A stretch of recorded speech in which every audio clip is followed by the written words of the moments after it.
chaque pays cherchait à s'enrichir au détriment des autres. Coût de production détermine le prix de vente. Selon lui, l'État doit intervenir dans l'économie.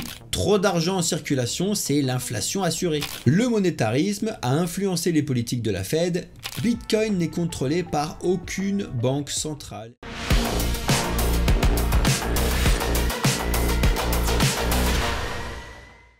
Aujourd'hui, on va explorer un sujet fascinant qui, et je vous le promets, va complètement changer votre façon de voir l'économie et peut-être même carrément votre manière de vivre. Et rassurez-vous, on va le faire de manière très simple, avec surtout des exemples concrets de la vie quotidienne pour qu'absolument tout le monde puisse comprendre. Vous avez sans doute entendu parler des termes comme économie, marché, crise, dette, etc. Mais est-ce que vous savez concrètement comment cela fonctionne? Pourquoi il y a certains pays qui s'enrichissent pendant que d'autres s'enfoncent dans la pauvreté? Pourquoi parfois les prix augmentent alors que votre argent vaut de moins en moins?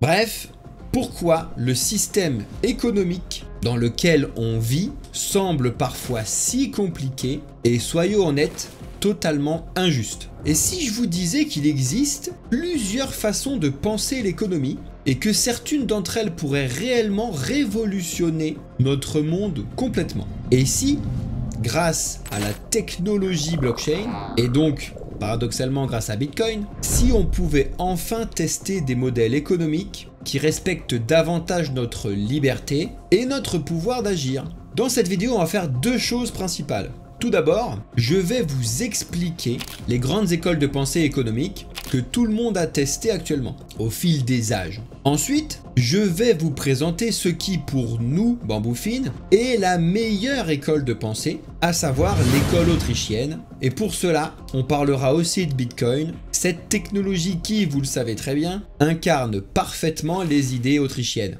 Notre objectif ici, c'est que vous repartiez tout simplement avec une meilleure compréhension de tous les différents modèles économiques, de pensée économique, et surtout que vous puissiez voir pourquoi Bitcoin pourrait être une vraie révolution. Alors pourquoi parler d'économie aujourd'hui? Tout simplement parce que l'économie influence tout dans notre vie. Bien évidemment le prix que notre baguette de pain nous coûte tous les jours, la manière surtout dont notre argent perd de la valeur au fil du temps, et surtout et même que les choix des gouvernements, comme imprimer de la monnaie ou augmenter les impôts, etc., sont tout simplement perfectibles. Mais ce qui est fou, c'est tout simplement que la plupart des gens ne comprennent pas du tout comment tout cela fonctionne. On se contente souvent de subir sans poser de questions, et c'est normal. Tout simplement parce que l'économie, on nous l'explique rarement, et surtout rarement simplement. Et on nous l'apprend jamais à l'école. C'est souvent présenté comme quelque chose réservé à des experts, à des élites, mais en réalité,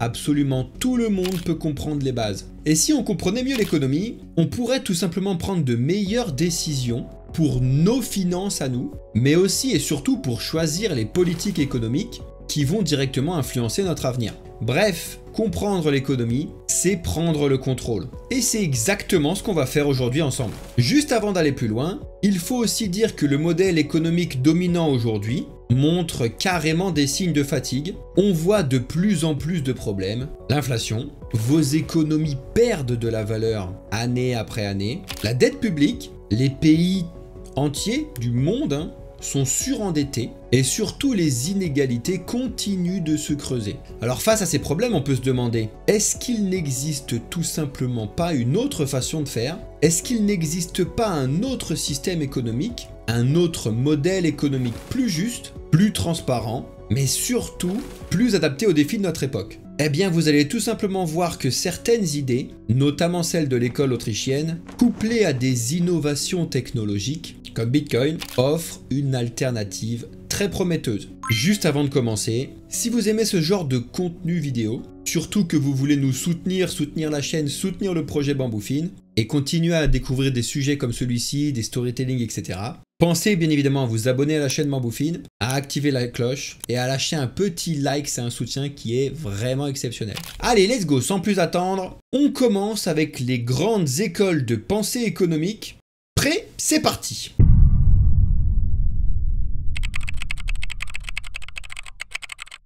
Maintenant qu'on a réussi à poser les bases et compris pourquoi il est important de parler d'économie, il est temps de remonter un petit peu dans l'histoire. On va découvrir ensemble les précurseurs de la pensée économique, les mercantilistes et les physiocrates. Ces deux courants sont les premières tentatives de comprendre et d'organiser l'économie. Et vous allez voir, même si leurs idées datent de plusieurs siècles, elles sont encore et font encore écho aujourd'hui.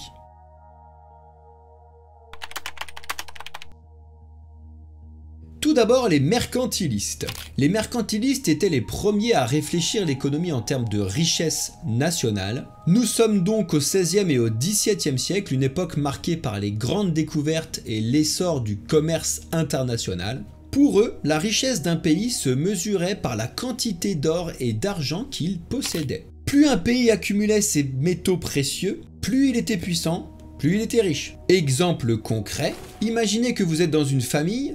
Si vous pensez comme un mercantiliste, vous allez chercher à accumuler plus et encore plus et toujours plus de billets de banque, donc de 10, de 20 et de 50 euros. Vous allez les cacher sous votre matelas. Vous ne voulez surtout pas que cet argent quitte la maison, car pour vous, plus vous avez de billets, plus vous êtes riche. Donc les mercantilistes, ils encourageaient les exportations, donc vendre les produits à l'étranger, et ils limitaient les importations, donc acheter des produits venant d'autres pays. Les gouvernements imposaient donc des taxes sur les biens étrangers pour protéger leurs industries locales. On retrouve ici maintenant notamment Monsieur Donald Trump, le nouveau président des États-Unis. Selon toi, Trump est-il mercantiliste? Et maintenant un petit exemple historique. Jean-Baptiste Colbert, ministre de Louis XIV, est l'un des mercantilistes les plus connus. Il a développé l'industrie française, encouragé les exportations et limité les importations pour enrichir notre royaume.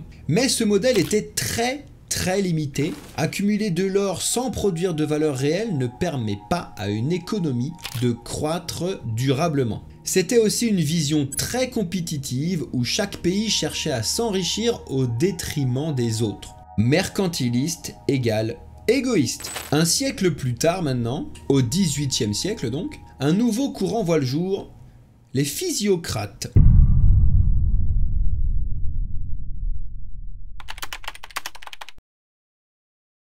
Ces économistes français menés par François Quesnay pensaient que l'économie devait suivre les lois de la nature.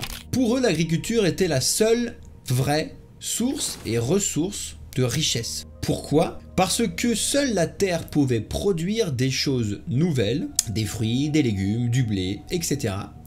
Les autres activités étaient considérées comme secondaires. Tout simplement parce qu'elles se contenaient de transformer ou d'échanger des biens qui existaient directement. Exemple concret de la vie quotidienne, si vous pensez comme un physiocrate, vous diriez que la richesse vient des champs, pas des usines, pas des boutiques.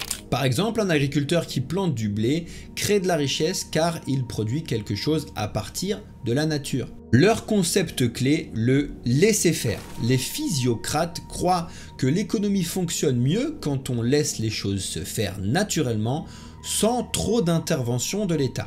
Ils pensaient que l'État devait se limiter à protéger les propriétés et garantir le libre-échange. D'ailleurs, un autre exemple historique, le tableau économique de Quesnay, c'est une représentation célèbre qui montre notamment comment la richesse circule dans une économie basée sur l'agriculture. C'est une sorte de première tentative de comprendre les flux économiques. Mais les physiocrates sous-estimaient l'importance de l'industrie et des services qui allaient devenir essentiels avec notamment la révolution industrielle. Leur idée de laisser faire était peut-être beaucoup trop optimiste. Ils ne prenaient pas en compte les abus possibles sans l'intervention de l'État. Physiocrate égale laisser faire. Donc les mercantiles et les physiocrates ont été des pionniers dans la manière de penser l'économie, mais leur modèle avait des limites évidentes. Heureusement, au fil du temps, de nouvelles écoles de pensée économique ont vu le jour, chacune apportant des idées novatrices pour tenter de comprendre et d'améliorer le fonctionnement de nos économies. Dans la prochaine partie, donc, on va explorer les écoles qui ont été mises en pratique directement, l'école classique l'école marxiste, l'école keynésienne et bien d'autres encore. Vous allez voir, elles ont chacune marqué leur époque et influencent encore aujourd'hui nos vies. Prêt? C'est parti pour la suite.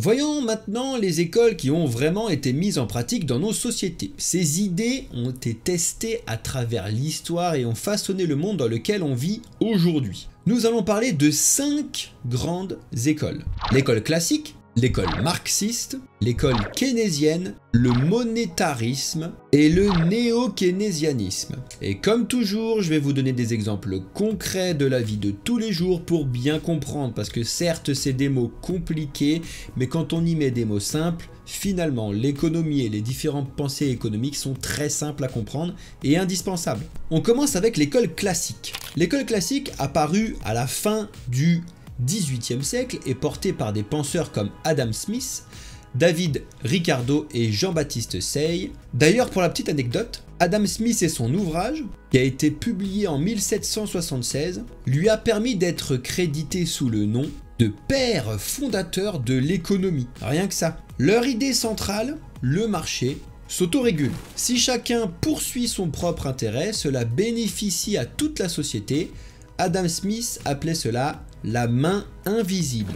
Exemple concret de la vie du quotidien, imaginez une boulangerie. Si le boulangerie fait un bon pain à un prix raisonnable, les clients viendront chez lui naturellement. Pas besoin que l'État intervienne pour fixer lui-même le prix du pain ou de dire au boulanger quoi produire. Quelles ont été donc les contributions majeures de l'économie classique? Eh bien c'est tout simplement la notion de division du travail qui augmente la productivité, le libre-échange où chaque pays se spécialise dans ce qu'il fait le mieux.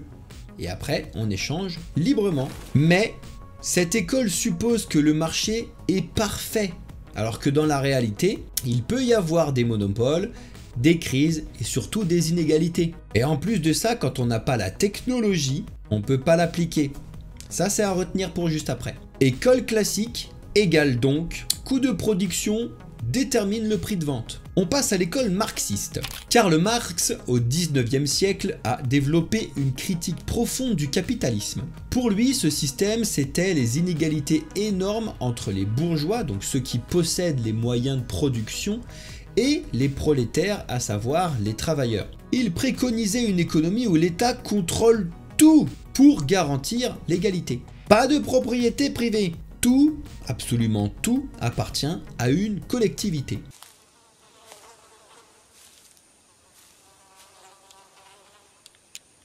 C'est vraiment un gros tas de merde.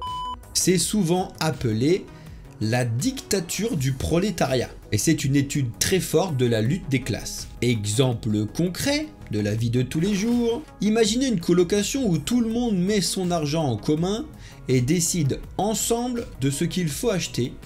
Pas de propriété individuelle, tout appartient à tout le monde. Et d'ailleurs, on a eu des expérimentations historiques. L'Union soviétique et la Chine communiste ont essayé d'appliquer ces grandes idées à leur échelle. Le marxisme est donc à l'origine du socialisme et du communisme. Mais les économies planifiées ont souvent échoué à cause d'une bureaucratie trop longue et d'un manque d'innovation et de graves inefficacités. En pratique, cela a souvent conduit à des abus de pouvoir et à des crises économiques majeures. L'idée reste tout de même intéressante. En résumé, pour que le marxisme existe, il faut dans un premier temps un État tout-puissant qui contrôle tout pour faire table rase du capitalisme, puis ensuite, l'État disparaîtra et la richesse sera redistribuée à chacun selon ses besoins. Penses-tu sincèrement que si on donne les pleins pouvoirs à l'État, il sera capable de les rendre un jour à chacun selon ses besoins?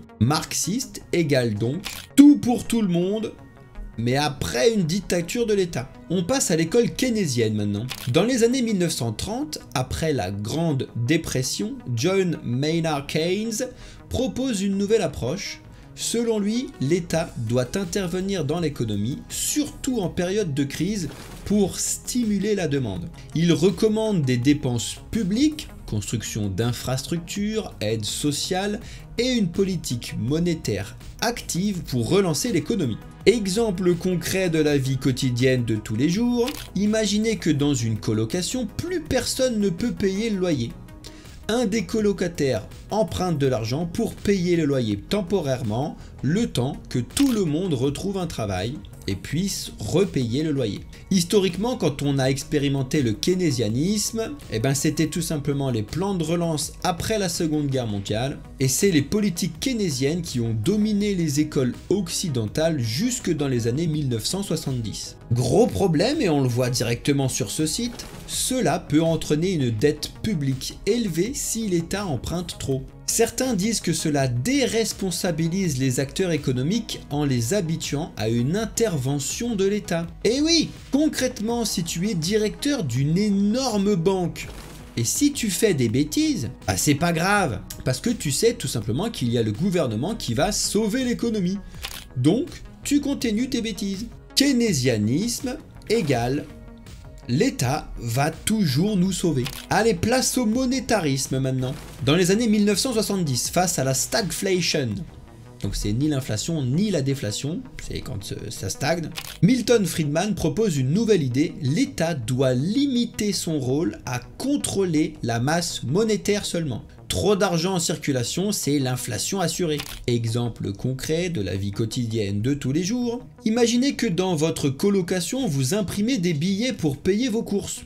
Tout le monde commence à imprimer des billets, mais les magasins augmentent leur prix du coup, parce qu'ils savent que l'argent ne vaut plus rien, parce que tout le monde peut en avoir facilement. L'idée du monétarisme à la base, elle est bonne. Limiter le contrôle de l'État avec les banques centrales qui régulent la circulation de la monnaie et donc régulent l'inflation, c'était une bonne idée. Le monétarisme a influencé les politiques de la Fed et des autres banques centrales. Mais certains disent que cette approche simplifie trop les problèmes économiques et ignore les inégalités. Oui, mais surtout c'est déplacer le problème. Déplacer le problème à un autre acteur qui gère directement la monnaie.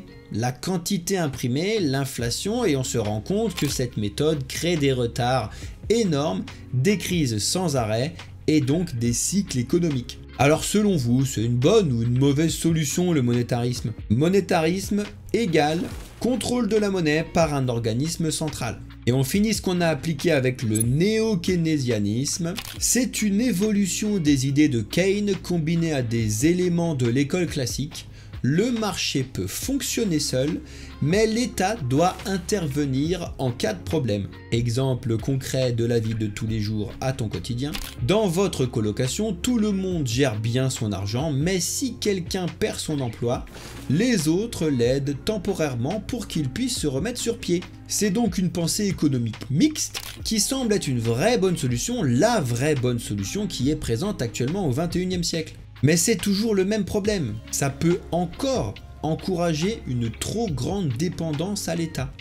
Donc, de nouveau, centralisation, donc notre monnaie est une monnaie faible et une société avec une monnaie faible ne peut absolument pas fonctionner sur le long terme. Néo-keynésianisme égale trouver le juste milieu. Voilà pour les grandes écoles de pensée économique qui ont été testées. Chacune a ses forces et ses faiblesses. Mais maintenant, je vais vous présenter une école qui, selon nous, selon Bamboufine, offre une véritable révolution, l'école autrichienne. Et vous allez voir, elle a un lien direct avec Bitcoin et la blockchain.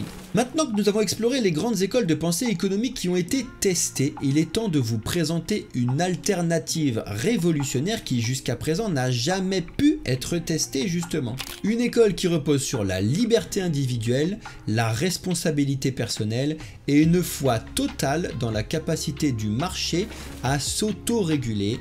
Bienvenue sur l'idée de l'école autrichienne. Et ce qui est fascinant, c'est que grâce à des technologies modernes comme Bitcoin et surtout comme la blockchain le présente, ces idées qui semblaient utopiques deviennent aujourd'hui des réalités concrètes. L'école autrichienne a été fondée à la fin donc du 19e siècle par Karl Menger, puis développée par Ludwig von Mises et Friedrich Hayek. Leur idée principale: le marché est un système vivant capable de s'auto-réguler si on le laisse fonctionner librement, sans intervention excessive de l'État. Les principes fondamentaux, libre marché, l'offre et la demande doivent déterminer les prix, les salaires et les investissements sans manipulation externe. La responsabilité individuelle, chaque individu est responsable de ses choix économiques. Si vous épargnez, vous en tirez les bénéfices. Si vous dépensez tout, vous en assumez les conséquences. L'épargne et l'investissement, et oui, l'épargne est essentielle pour financer les investissements à long terme, contrairement au système basé sur la dette. Exemple concret du quotidien de la vie de tous les jours. Dans une colocation, chacun gère son propre budget. Si l'un des colocataires fait les bons choix financiers, par exemple économiser pour acheter une nouvelle machine à laver, tout le monde en profite indirectement. Mais si un colocataire fait de mauvais choix, comme gaspiller tout son argent en loisirs, il en assume seul les conséquences. Les Autrichiens considèrent que l'intervention de l'État, comme les subventions ou la manipulation des taux d'intérêt, fausse directement les signaux économiques et provoque des crises. Et c'est concret ça. Maintenant, avec le recul et les années, on sait que c'est exactement ce qui se passe. 2000, la bulle internet, 2008, la crise des subprimes, 2020, la crise du Covid, etc. J'en passe. École autrichienne égale le marché fonctionne mieux tout seul, mais nécessite une technologie pour l'application. Alors pourquoi Bitcoin incarne l'école autrichienne? Bitcoin est souvent qualifié de monnaie autrichienne car il incarne parfaitement les idées de cette école. Et justement, quels en sont les points clés? Eh bien, décentralisation totale, Bitcoin n'est contrôlé par aucune banque centrale ni aucun gouvernement. Il repose sur un réseau d'ordinateurs géré directement par ses utilisateurs. Il a une offre limitée, il n'y aura jamais plus de 21 millions de Bitcoin. Cette rareté prévient directement l'inflation causée par les créations monétaires excessives. C'est donc une monnaie forte. Transparence, et oui, toutes les transactions sont inscrites dans la blockchain, un registre public et immuable. Cela élimine directement les manipulations et toute corruption. Exemple concret de la vie de tous les jours du quotidien, imaginez que vous faites vos courses avec Bitcoin. Chaque paiement est enregistré dans un carnet accessible à tous, mais sans divulguer vos informations personnelles. Impossible donc de tricher ou de manipuler les échanges. Bitcoin permet des transactions directes sans intermédiaire comme les banques, donc moins voire pas de frais avec un système économique écologique. Oui, j'ai bien dit écologique. Potentiellement l'objet d'une autre vidéo sur cette chaîne. Il est accessible à tous, y compris aux personnes non bancarisées dans des pays en développement. Et surtout, un Bitcoin égale un Bitcoin, et ce partout dans le monde et à tout jamais. Alors comment la blockchain renforce les principes autrichiens? La blockchain, la technologie sous-jacente à Bitcoin, est un outil puissant pour créer une économie transparente et autonome. Quelques cas d'utilisation concrets, les smart contracts, des contrats qui s'auto-exécutent automatiquement donc, lorsque certaines conditions sont remplies. Par exemple, un paiement est libéré automatiquement une fois qu'un travail est terminé. Suppression des intermédiaires. Dans une économie basée sur la blockchain, vous pouvez échanger directement avec d'autres individus sans passer par une banque ou une plateforme. C'est fait directement, sans nuit, sans week-end, sans jour férié. La blockchain n'est jamais éteinte. D'ailleurs, pour information, la blockchain de Bitcoin est la seule application d'internet qui ne s'est jamais, j'ai bien dit jamais, arrêté de fonctionner. C'est la seule. Transparence des transactions. Chaque transaction est visible, ce qui limite les abus et favorise la confiance. Exemple concret encore une fois, imaginez que vous voulez louer un appartement. Au lieu de passer par une agence, vous signez un smart contract sur la blockchain. Une fois que vous avez payé, la clé digitale de l'appartement vous est automatiquement distribuée. Alors ok, c'est bien, mais c'est quoi les défis et c'est quoi les opportunités? Volatilité. Bitcoin reste très instable, ce qui peut dissuader certains de l'utiliser comme monnaie. Adoption mondiale. La majorité des gens et des gouvernements ne comprennent pas encore pleinement ces technologies. On est justement présent pour ça, bamboufine. Régulation. Certains États tentent de limiter l'adoption de Bitcoin pour conserver leur contrôle sur la monnaie. Mais du coup, quelles en sont les opportunités de cette solution? Bitcoin offre une alternative à des systèmes monétaires fragiles, comme dans certains pays en développement. Mais chez nous également, où notre monnaie est faible depuis la fin de l'étalon or. Il pourrait aussi réduire concrètement les frais de transaction mondiale, facilitant donc le commerce à l'international. Exemple concret, encore une fois, de la vie de tous les jours aujourd'hui. Au Salvador, Bitcoin est déjà utilisé comme monnaie légale. Les habitants peuvent payer leurs courses ou leurs factures directement avec Bitcoin sans passer par une banque. Donc, l'école autrichienne propose une vision audacieuse et radicale de l'économie où la liberté individuelle et la responsabilité priment avant toute autre chose. Et grâce à Bitcoin et à la blockchain, ces idées ne sont plus seulement des théories, elles sont en train de devenir une réalité. Bon, résumons maintenant. Nous voici arrivés à la fin de ce voyage au cœur des grandes écoles de pensée économique. Nous avons expliqué et exploré des modèles qui ont été testés, leurs forces, leurs limites et pourquoi ils ont façonné le monde dans lequel nous vivons aujourd'hui. Mais aujourd'hui, grâce à des technologies comme Bitcoin et la blockchain, une toute nouvelle révolution est en marche. L'école autrichienne, souvent marginalisée, trouve enfin un terrain pour montrer sa pertinence. Nous avons commencé par les précurseurs, les mercantilistes et les physiocrates qui ont été les premiers à réfléchir à l'organisation économique. Puis, nous avons exploré les grandes écoles de pensée économique que nous avons d'ailleurs testées, l'histoire le prouve. L'école classique avec sa foi dans le libre marché, l'école marxiste qui voulait une économie planifiée pour éliminer les inégalités, l'école keynésienne qui prône l'intervention de l'État pour stabiliser l'économie, le monétarisme centré sur le contrôle de la monnaie pour lutter contre l'inflation, et enfin le néo-keynésianisme, un équilibre entre le marché et l'intervention, ce que l'on utilise aujourd'hui en 2025. Mais nous avons surtout découvert l'école autrichienne, une pensée radicale qui place la liberté individuelle et le marché au cœur de tout. Pourquoi Bitcoin et la technologie blockchain changent la donne cette fois-ci? Bitcoin incarne les idées autrichiennes, pas d'intermédiaire, pas d'inflation abusive, juste un système transparent et accessible. La blockchain permet de créer une économie plus équitable, plus transparente, où chaque individu peut participer directement. Exemple concret, dans des pays où la monnaie locale perd de la valeur comme le Venezuela ou le Liban, Bitcoin offre une alternative réelle pour protéger ses économies. Bitcoin pourrait donc réduire la dépendance à des systèmes bancaires centralisés. La blockchain ouvre des possibilités pour automatiser des processus économiques complexes, tout en étant absolument et complètement transparent. Alors maintenant, je vous pose une question. Et si nous avions enfin une solution pour beaucoup des problèmes de notre système économique actuel? Et si Bitcoin, la blockchain et l'école autrichienne n'étaient pas seulement des idées, mais les fondations d'un monde plus libre, plus transparent et plus juste? Comment participer à cette révolution? Apprenez, surtout apprenez aujourd'hui et investissez seulement demain. Comprendre ces concepts est la première étape. Lisez, suivez des experts et informez-vous. Expérimentez.